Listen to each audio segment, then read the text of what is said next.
Europe 1, Sans rendez-vous. Mélanie Gomez.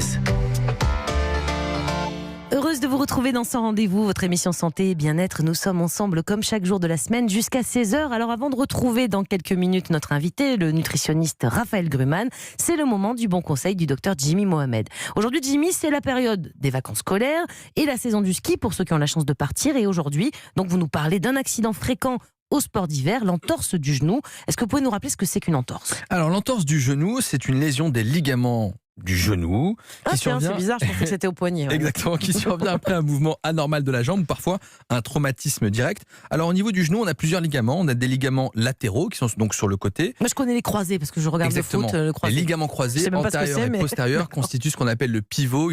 Ils forment une forme de cravate pour maintenir l'articulation du genou. Et on sait que les entorses du genou, c'est près d'un tiers des accidents de ski alpin. Ah oui, quand même. Les mauvais réglages des fixations représentent plus de 40% des entorses du genou.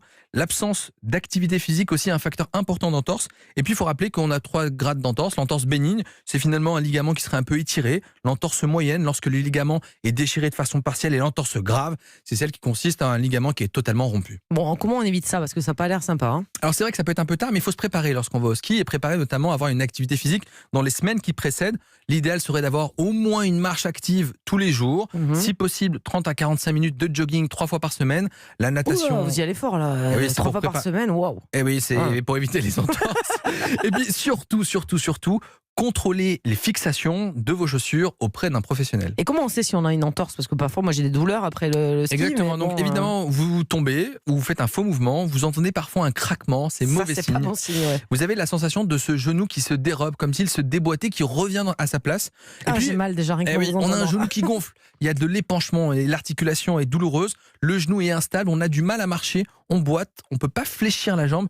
Tout ça, c'est les signes d'entorse. Et à ce moment-là...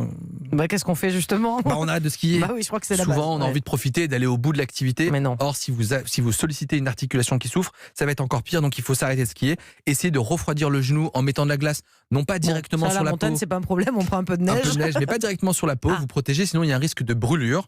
On surélève la jambe, car vous allez avoir de l'œdème et il faut le faire relever. Et essayez de prendre des anti-inflammatoires si vous n'avez pas de contre-indication.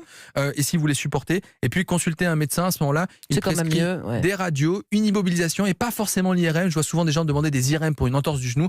C'est dans les entorses graves. On laisse souvent le genou refroidir durant 15 jours, on le réexamine et puis si nécessaire, on prescrit une IRM. Merci beaucoup, docteur Jimmy Mohamed, pour tous ces conseils très intéressants.